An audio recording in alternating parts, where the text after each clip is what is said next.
Hello చెప్పు సిద్ధు. ఇప్పటిదాకా నీ ఫోను స్విచ్ ఆఫ్ అయిపోయిందా? లేదే. మరి మీ ఊర్లో సిగ్నల్స్ ఉండవా? అలా ఏం లేదు. ఏమైంది? మరి వెళ్ళప్పటి నుంచి ఒక కాల్ లేదు, మెసేజ్ కూడా చేయలేదు. అదా నీ బాధ? బాధ కాదు, ఉంటది కదా, అసలు సేఫ్గా రీచ్ అయ్యవా లేదా అని. అయిపోయిన రోజుల గురించి ఆలోచించకు సిద్ధు. ఉన్న రోజుల్లో తనకి తన ఫ్యామిలీకి ఎలా దగ్గర అవ్వాలో ఆలోచించు. కలిసి తినడం ఏంటి?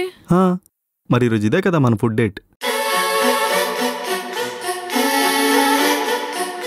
ఓ వంటోడి వీడియోస్ చూస్తున్నావా? వంటోడి వీడియోసే చూస్తున్నా. వంటోడా? ఏంటి మీ మమ్మీ కూడా చెప్పేశావా? సూపర్ అసలు. అయినా నువ్వు ఈరోజు మామూలుగా ట్విస్ట్ ఇవ్వట్లే కదా, త్వరగా వచ్చే సర్ప్రైజ్లు, స్వీట్లు, మమ్మీకి కూడా చెప్పేశా అని చెప్పి గుడ్ న్యూస్లు. సూపర్ అసలు. ఎంతైనా మీ అశ్విని నక్షత్రం వాళ్ళు అన్ప్రెడిక్టబుల్. సర్ప్రైజ్లు ఇవ్వడం కూడా ఇష్టపడతారని మొన్నే గూగుల్లో చూశాను. అవునా? కానీ నాది అశ్విని నక్షత్రం కాదే.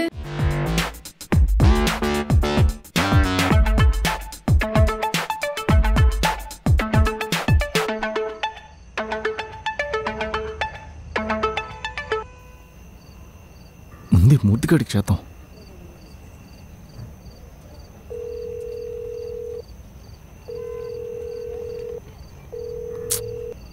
ఎక్కడ సచ్చాడు? ఫోన్ లిఫ్ట్ చేయట్లేదు. నాన్న, ఇందాక మీరు ఫోన్ చేసినప్పుడు బాత్రూంలో ఉన్నాను, చూసుకోలేదు. వచ్చేసాను హైదరాబాద్. నేనే చేద్దాం అనుకున్నాను. అక్షరా, నీకో గుడ్ న్యూస్ చెప్పాలమ్మా. ఏంటది? సమీరాకి మంచి మ్యాచ్ వచ్చింది. ముందు ఎవరో చెప్పు, మంచి సంబంధమో కాదో నేను చెప్తా. మంచి మ్యాచే అమ్మా. పోయినసారి కూడా అలాగే అన్నావు నాన్న. లాస్ట్ వరకు వచ్చి నక్షత్రం సెట్ అవ్వలేదని చెప్పి పెళ్లి క్యాన్సిల్ చేసేశారు. ఈసారి ఆ ప్రాబ్లం రాదమ్మా. వాళ్ళు ఏరుకోరి మరీ అక్క నక్షత్రం చూసి మరీ వచ్చారు. నక్షత్రం చూసి వచ్చారా? నీకెన్నిసార్లు చెప్పాలి నాన్న అలాంటి వాళ్ళని లోపలికి రానివ్వద్దని? సర్లే, నువ్వు నాకు ముందు ఫోటో పంపించు. వాళ్లే ఏరుకోరు వచ్చారంటే నాకు ఎందుకో డౌట్గా ఉంది. నేను ఒకసారి చూడాలి. సరేరా, అక్కడ పంపించమని చెప్తాను. మన కొంపలు కాలిపోతుంటే ఏదో ఫోన్ ఎత్తడు. ఇలా కాదు, రేపు శాస్త్రి గారి ముందు మొత్తం తేల్చేయాల్సిందే.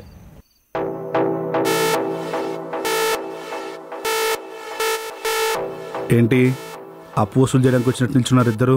అప్పు కాదు, నిజాలు వసూలు చేయడానికి వచ్చాను. మిమ్మల్ని అశ్విని నక్షత్రం గల ప్రొఫైల్స్ అడిగాను కదా, ఆ రోజే లేదని చెప్పాను కదా. కానీ మీ అసిస్టెంట్ ఉందని చెప్పాడు. ఎవరిది?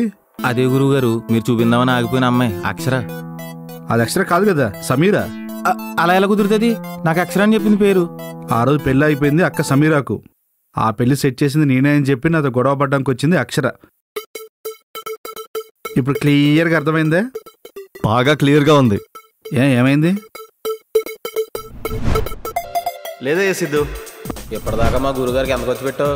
1,00,000 పైనే. పెళ్లి సెట్ అయితే ఇంకో 1,00,000 రూపాయలు. అందులో సగం నాకు ఖర్చు పెట్టు. కత్తిలాంటి అమ్మాయిని నేను సెట్ చేస్తాను. గురువుగారు అని చెప్పి వెనక నుంచి నాకే వెన్నుపోటు పొడిచావు. ఆ దేవుడు నీకేం చేశాడు? ముందు నుంచి గుణపం దింపాడు. సరిపోయింది కదా, ఆ గోరించు. అమ్మా మూర్తి, బయటి పద, నీతో మాట్లాడాలి. తగలడు, దేవుడున్నాడు. సార్, మీరు ఇప్పుడు ఏం చేయమన్నా చేస్తాను. నన్ను కొట్టి ప్లాన్లు ఏమైనా ఉంటే క్యాన్సిల్ చేసుకోండి. అంతొద్దు కానీ నాకు ఏదైనా సొల్యూషన్ చెప్పు. అక్షరాన్ని మర్చిపోండి. నాకు నచ్చిందయ్యా. పోనీ పెళ్లి చేసుకోండి. అశ్విని నక్షత్రం కాదు కదా. పోనీ వేరే అమ్మాయిని చేసుకోండి. అబ్బా, అంత టైం లేదు. అన్ని మీరే చెప్తే ఎలాగా? పోనీ సమీరా కూడా అక్షరాలో ఉంది కదా, ఆ అమ్మాయిని పెళ్లి చేసుకోండి. అవును, ఈ విషయం మర్చిపోయినండి. ఏమైందండి? ఒక్క నిమిషం ఆగు. హలో సిద్ధు. పంతులు గారు, నువ్వు మాట్లాడరమ్మంటే నేను ఏకంగా తాంబూలాలు మర్చుకోవచ్చా? చూసి రమ్మంటే తగలబెట్టి వచ్చినట్టుంది మీ వ్యవహారం. ఏమైంది సిద్ధు? ఏం లేదులేండి, నేను మళ్ళీ చేస్తాను. ఏంటి అన్ని ఎలా జరుగుతున్నాయి?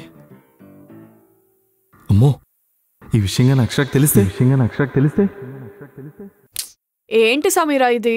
అంత ఈజీగా ఎలా ఒప్పేసుకున్నావు అసలు? ఏమో, అమ్మకి నాన్నకి నచ్చారు. అలానే కాదు, నాకు కూడా నచ్చారు. ఒకరు నన్ను ఏం చూసొద్దనుకున్నారో అదే చూసి ఇప్పుడు తిన్నాను కావాలనుకున్నారు. అందుకే నాకు కూడా నచ్చారు. Marriage won't work like that Sameera.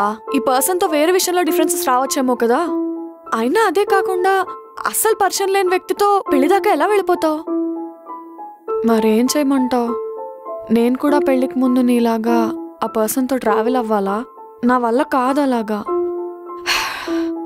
సర్లే, నేను చెప్పింది నువ్వు ఎప్పుడు విన్నావు గానీ పెళ్లి కొడుకు ఫోటో పంపి. ఏమో, నా దగ్గర లేదు. ఏయ్, ఎక్స్ట్రా చేయకు, పంపు. ముందు నువ్వు పంపు. నాన్న చెప్తున్నారు ఎవరో ఒక అబ్బాయిని కలుస్తున్నావు అంట కదా.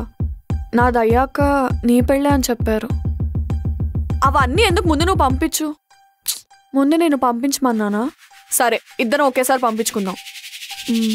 సరే.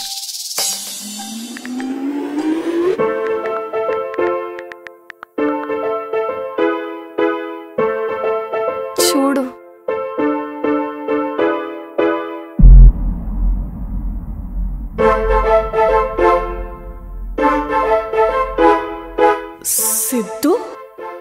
సిద్ధునా? ఇతను నీకు తెలుసా?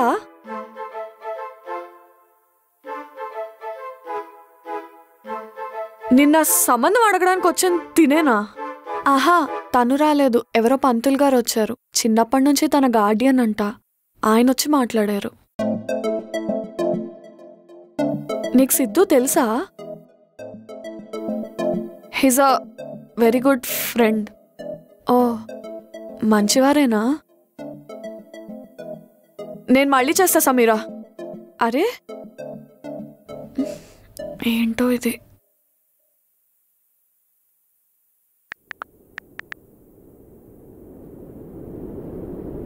సిద్ధు, నువ్వు నిన్న మా ఇంటికి సంబంధం అడగడానికి ఎవరినైనా పంపించావా? అక్షరాన్, ఐ విల్ ఎక్స్ప్లెయిన్. కానీ ఇలా కాదు, ఒకసారి బయటకు వెళ్తాం.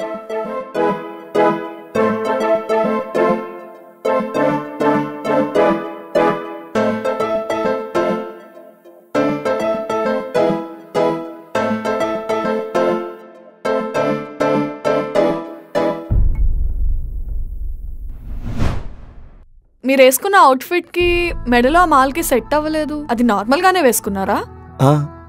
మళ్ళీ ఆఫీస్ కాలేనా? లేదు, ఇది మా పంతులు గారు. పంతులా? పంతులంటే ఈ పంతులు కాదు, స్కూల్ డేస్ లో మ్యాథ్స్ టీచర్. 1 minute.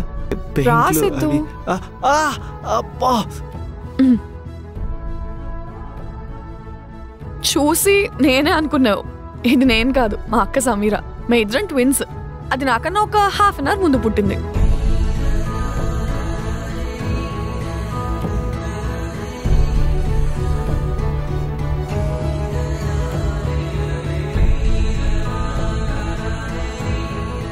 నేను పిక్ చేసుకుంటా అని చెప్పిన లొకేషన్ పెట్టేసి ఒక్కదాని వచ్చేసావు ఎందుకు? మనం మాట్లాడుకోవాల్సిన టాపిక్స్ లో ఇంపార్టెంట్ ఇంకా చాలా ఉన్నాయనుకుంటా. అక్షర, అసలు ఏమైందంటే నేను అడిగిన క్వశ్చన్స్ కి నువ్వు ఆన్సర్స్ చెప్పు. అది కాదు, నేను అడిగిన క్వశ్చన్స్ కి మాత్రమే ఆన్సర్స్ చెప్పు. నువ్వు నన్ను కలవడానికి రీజన్ ఏంటి? అంటే నీది అశ్విని నక్షత్రం అనుకొని శాస్త్రి గారి దగ్గర చిన్న పొరపాటు అయిపోయింది. శాస్త్రి గారేంటి? నువ్వు నన్ను చూసిన shaadi.com కదా? కాదు, యాక్చువల్లీ నా జాతకం ప్రకారం అశ్విని నక్షత్రం ఉన్న అమ్మాయినే పెళ్లి చేసుకోవాలి. అలా చేసుకుంటేనే ఇద్దరి లైఫ్ బాగుంటుందని పంతులు గారు చెప్పారు. కానీ నీకు ఎలాంటో నచ్చవని తెలిసి shaadi.comలో నేనే ప్రొఫైల్ క్రియేట్ చేసుకున్నాను. కానీ అక్షర, నేను మోసం చేయాలని ఇవన్నీ చేయలేదు. మరి ఇదేంటి? అంటే నువ్వు ఇప్పటి వరకు ఈ రీజన్తోనే అమ్మాయిలందరినీ రిజెక్ట్ చేసావా? అంతే కదా? అంటే ఒకవేళ నేను కూడా నార్మల్గా పరిచయం అయి ఉంటే నన్ను కూడా వద్దనుకునేవాడివి. అలా కాదు అక్షర. వద్దనుకునేవాడివా కాదా? మరి అలాంటప్పుడు ఈ ట్రావెల్ చేయడం ఎందుకు? ఒకళ్ళొకళ్ళు తెలుసుకోవడం ఎందుకు? ఇట్ డజంట్ మ్యాటర్ కదా. జాతకాలు కలిసే చేసేసుకోవాలి, అంతే. అంతే నా పెళ్ళంటే ఇంకేం కలవక్కర్లేదా? అలా అనుకునే కదా ఒకడు మా అక్క జీవితానికి హోప్ ఇచ్చి లాస్ట్లో వదిలేశాడు. ఇప్పుడు వాడికి నీకు తేడా ఏంటి? ఇన్ని రోజులు నువ్వు పెళ్లి చేసుకుందాం ఇంట్లో చెప్పే అంటుంటే వీడికి నాతో కొత్త లైఫ్ స్టార్ట్ చేయడం అంటే ఎంత ఇష్టమో అని లోపల మురిసిపోయేదాన్ని. ఇదంతా నేనెక్కడ సారీ ఇదంతా నీ అశ్విని నక్షత్రం ఉన్న అమ్మాయి ఎక్కడ మిస్ అయిపోతుందా అన్న భయంతో చేసేసుకుంటున్నావు అంతే కదా. ఆ రోజు ఫ్లాట్లో ఇద్దరం కలిసి అడుగు పెట్టాం కదా, అప్పుడు కూడా నీకు అనిపించలేదా నేను తప్పటడుగేస్తున్నా, తప్పు చేస్తున్నా, దీన్ని మోసం చేస్తున్నా అని? అది కాదు అక్షర. ఇన్ని రోజులు నీతో కలిసి 1 గంట అయినా టైం స్పెండ్ చేయాలి అనుకునేదాన్ని. ఇప్పుడు కనీసం ఒక 10 minutes కూడా ఉండాలంటే అసహ్యం వేస్తోంది. అక్షర, నేను నీ దాకా వచ్చింది నక్షత్రాలు అవి చూసే, కానీ నీతో ట్రావెల్ అయ్యే కొద్దీ నాకే అనిపించింది ఇన్నాళ్ళు నాకు ఎవరు సెట్ అవ్వకపోవడానికి కారణం వాళ్ళతో నాకు నక్షత్రం కుదరక కాదు, నీలాంటి ఒక పర్సన్ నా కోసం ఉందని. నువ్వు నాకు చాలా నచ్చేసావు అక్షర. నీతో ఉంటే చాలా బాగుంటుంది. లైఫ్లో ప్రతి ఇన్సిడెంట్ని కాన్ఫిడెంట్గా కూల్గా హ్యాండిల్ చేస్తావు. అబ్బాయే కాదు అమ్మాయి కూడా ఎఫర్ట్స్ పెట్టచ్చు, ఇనిషియేటివ్ తీసుకొచ్చి అనేలా చేస్తావు. నా బిజీ షెడ్యూల్ అర్థం చేసుకుంటావు. ఇలా చెప్పుకుంటూ పోతే నువ్వు నాకు నచ్చడానికి 100 reasons ఉన్నాయి అక్షర. అందుకే నీ దగ్గర కొన్ని నిజాలు దాస్తున్నాననే దానికన్నా నేను నా లైఫ్లో నుంచి కోల్పోకుండా కాపాడుకుంటున్నాననే ఫీలింగే నాకు ఎక్కువ ఉండేది. నువ్వు అడిగావు కదా ఆ రోజు ఫ్లాట్లో నాతో అడిగేసే ముందు కూడా నీకు తప్పనిపించలేదా అని. ఆ రోజు అడిగేసే ముందు కూడా నా మనసుని నేను ప్రశ్నించుకున్నాను అక్షర. జీవితాంతం ఇలాంటి అమ్మాయితో 1 కోట్ల అడుగులు వేయాలంటే ముందే ఆలోచించకుండా ఈ 1 అడుగు వేయని చెప్పింది నా మనసు. అంతే వేసేసాను. ఎక్కడో ఈ ప్రాసెస్లో నేను కూడా యాక్సెప్ట్ చేస్తాను, ఇద్దరు హ్యాపీగా కలిసి ఉండాలంటే కంపాటబిలిటీ ఉంటే చాలని. అందుకే ఇక్కడికి వచ్చే ముందు పంతులు గారిని కలిశాను. ఏం చేయాలో తెలియట్లేదండి, తెలియకుండానే ఒక తప్పు చేస్తాను. నాకు అక్షర చాలా నచ్చిందండి, కానీ తనది భరణి నక్షత్రం అంట. పంతులు గారు ఏమైంది? నీకు అక్షరాకి అస్సలు సెట్ అవ్వదు. సెట్ అవ్వదు అంటే ఏ విధంగా? సెట్ అవ్వదని చెప్తున్నా కదా. పర్లేదండి, ఏమున్నా మేము చూసుకుంటాం. మా ఇద్దరికి అండర్స్టాండింగ్ ఉంది. ఏ గొడవ లేకుండా ఇద్దరు హ్యాపీగా ఉంటామన్న నమ్మకం కూడా నాకుంది. ఇదిగో మీ ఇద్దరు పెళ్లి చేసుకుంటే మీ ఇద్దరు జీవితాల్లో ఒక్కొక్క మెట్టు దిగిపోతూ ఉంటారు. అసలు ఆలోచన తీసే. లేదండి, కష్టం. మీ ఇద్దరు పెళ్లి చేసుకుంటే మీ ఇద్దరికి సంతానం కూడా కలగదు. ఇప్పుడేమంటావు? నీది సమీరాది జాతకం అద్భుతంగా సెట్ అయింది, ఎందుకంటే తనది అశ్విని నక్షత్రం కాబట్టి. నువ్వు తనని చేసుకోవడమే కరెక్ట్. ఒక్క మాటలో చెప్పాలంటే సమీరా నువ్వు చేసుకుంటే మీ అమ్మే నీకు పుడుతుంది. సమీరా నువ్వు చేసుకుంటే మీ అమ్మే నీకు పుడుతుంది. పిచ్చిగాని పట్టిందా మీకు? అసలు ఇవన్నీ ఎలా నమ్ముతారు? వేరేదేమన్నా నేను కూడా ఇంత ఆలోచించేవాడిని కాదు. నేను చిన్నప్పటి నుంచి ఒంటరిగానే పెరిగాను. అమ్మ ప్రేమ అంటే ఏంటో తెలియకుండా, నాన్న పెంపకం అంటే ఏంటో చూడకుండానే పెరిగాను. ఇప్పుడు ఇది నేను మిస్ అవ్వాలనుకోవట్లేదు అక్షర. అంటే ఏంటి? ఇప్పుడు నీకు నాకు పెళ్ళైతే మనకు పిల్లలు పుట్టరు, అది నువ్వు నమ్ముతున్నావా? అసలు ఇంత చీప్గా ఎలా ఆలోచిస్తున్నావు సిద్ధు? ప్లీజ్, ఇలాంటివన్నీ చెప్పి నాకు నీ మీద ఉన్న ఇష్టంతో పాటు రెస్పెక్ట్ని కూడా పోగొట్టుకోకు. ప్లీజ్ సిద్ధు, ఇక్కడ నుంచి వెళ్ళిపో. అంటే ఏంటి? ఇప్పుడు జరిగిందంతా మీ ఇంట్లో చెప్పేసి ఈ పెళ్లి క్యాన్సిల్ చేయించేస్తావా? మరి ఇంకేం చేయాలని ఎక్స్పెక్ట్ చేస్తున్నావు? మా అక్కని తీసుకొచ్చి నీ పక్కన నుంచోబెట్టి వావ్ మీ ఇద్దరు పేరు చాలా బాగుందని చెప్పి ఫొటోస్ తీస్తూ కూర్చోాలా?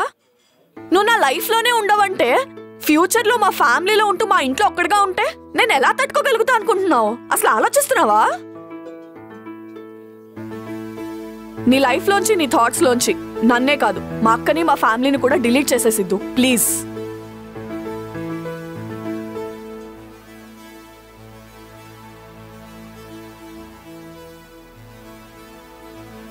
చెప్ సమీరా. అదే నువ్వు చెప్పిన దాని గురించి ఆలోచించాను. ఏంటి? పిన్ని 10 రోజులు తీర్థయాత్రలకు వెళ్తుందంట. ఇంట్లో పప్పిని చూసుకోవడానికి ఎవరు లేరు. నీకు చెప్దామంటే నీకు పిన్నికి అస్సలు పడదు కదా, అందుకు నన్ను హైదరాబాద్కి రమ్మంటుంది. నాన్న కూడా హైదరాబాదే కదా వెళ్ళు, అక్కడ అక్షర కూడా నీతో ఉంటుంది అన్నారు. సో నాకు అబ్బాయిలతో మాట్లాడడం రాదు అక్షర. మీ ఫ్రెండ్ సిద్ధుతో మాట్లాడి కొంచెం ఒకళ్ళనొకళ్ళు అర్థం చేసుకునేలాగా పెళ్ళికి ముందు ట్రావెల్ అయ్యేలాగా నువ్వే హెల్ప్ చేయి. సమీరా నాన్నకి విషయం తెలిస్తే ఊరుకోరే. నాన్నే అన్నారు, హైదరాబాదే కదా, వెళ్ళి సిద్ధుని కూడా కలిసి మాట్లాడు, అంతా ఓకే అనుకుంటే పెళ్లి షాపింగ్ కూడా చేసేయండి అన్నారు.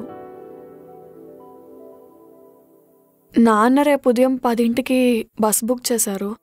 సాయంత్రానికల్లా అక్కడ ఉంటాను. ఓకే కదా? ఓకే,